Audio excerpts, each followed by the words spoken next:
Big news in the real estate world. We're going to talk about why Redfin is now not a part of the National Association of Realtors right after this.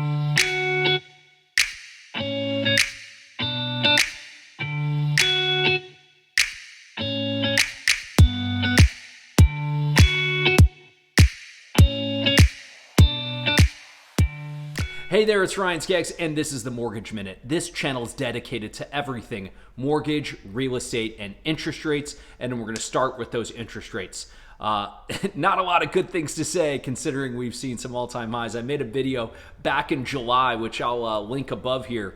It says, are we going to get to 8% interest rates? And now we are hovering in those high sevens, paying 1 point. So if you're trying to get into an interest rate, trying to buy a home without paying an exorbitant amount of fees, it very well could start with an 8. So, but the topic today that we really want to dive into, that I want to talk more about, is the big changes in compensation from agents and how this National Association of Realtors lawsuits are really coming down. So I'll give you kind of my opinion or my quick 30-second summary.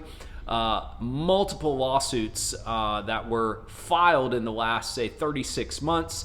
Many are getting settled, which isn't necessarily an admission of guilt, but they are making, and when I say they, I mean the people that are settling, are making significant changes to how compensation of real estate agents is in the future. So PSA, if you're a real estate agent, make sure and tune in to the very end here. We're going to be talking a lot about you. And if you're a buyer, we're going to be talking about what you should be asking as well. So real estate agents, let's start with you first. The list agent that goes into the seller's home, signs a contract to sell that property, now can put $0 for the buyer's agent to potentially be compensated. Now, there's a whole host of consequences here of like, hey, if I'm not paying any compensation for somebody to bring someone to my home, are they going to bring someone to my home and be able to see it and actually sell it? I don't know, right?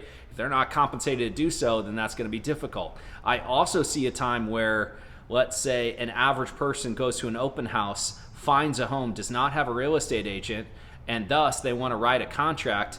If they're not familiar with writing a contract and escalation clauses and contingencies and all of these nuances that real estate agents do every single day, they could absolutely positively be putting themselves in a contractual risky scenario, right? And potentially overpaying. They have to now figure out what is appropriate value of the home without doing what many agents would call a CMA or competitive market analysis. So with that said, it's going to drastically change how those things work. But if you're a real estate agent out there, a few of the things that I want you to kind of better understand is that lenders are, or at least the experienced and ahead of the curve lenders are making some changes in terms of how they would continue to be compensated. So if you're one of those real estate agents, put a comment below. I'm curious of what your thoughts are. I have my own. Happy to take this offline and chat with you as well. Now, buyers, if you're going in and getting put a document in front of you that says, I am going to pay the buyer's real estate agent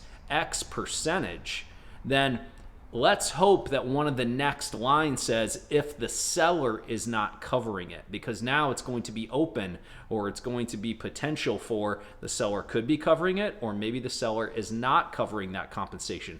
So you need to understand when you're seeing homes if there is a buyer compensation to the real estate agent, because now when you're going to negotiate or provide value, that could drastically change. So buyers, PSA, you need to better understand what you're going to see. I would absolutely, for these next few years, say, please find yourself an experienced real estate agent, review the terms of what they would be potentially charging if the seller is not, better understand their value, because you could be putting yourself at a significant risk.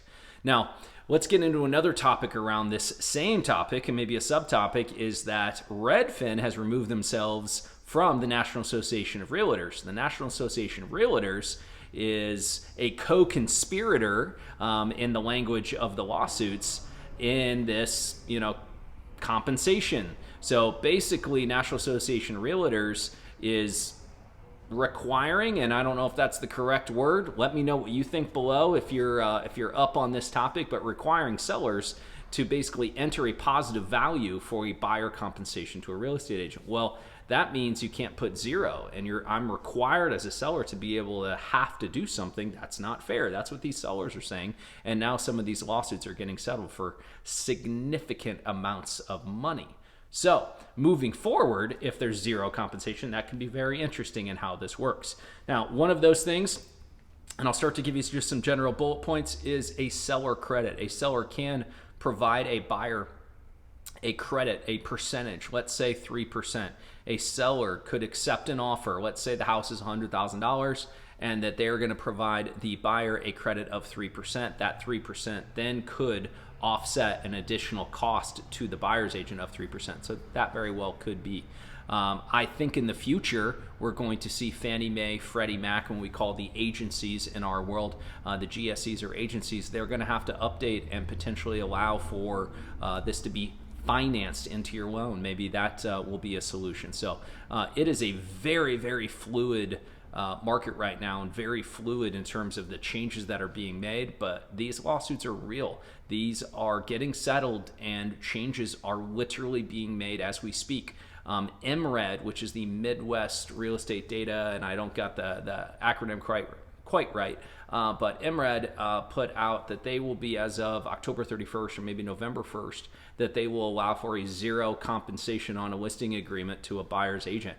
So if you're a buyer's agent out there, you better be understanding or speaking with someone experienced in this, speaking with someone of how do you show value, what can I do to ensure that you're working extremely hard, writing up contracts, showing people properties, ensuring that their kind of contractual responsibilities are met and or protections are in place, and then not get paid. That very well could be a reality if people are not ahead of it. So buyers, at some point, this very well could be pushed over onto you. I don't think that that's going to be the reality here for a while, and I think it's going to get figured out, so that way you could either finance it, seller credit, something is going to be changing, so therefore the affordability is at an all-time low, and then this happens, meaning that there could potentially be more closing costs. Not ideal for a housing market that is seeing such high rates. So I'm really curious, what have you heard? What do you think is going to happen? Put those comments below.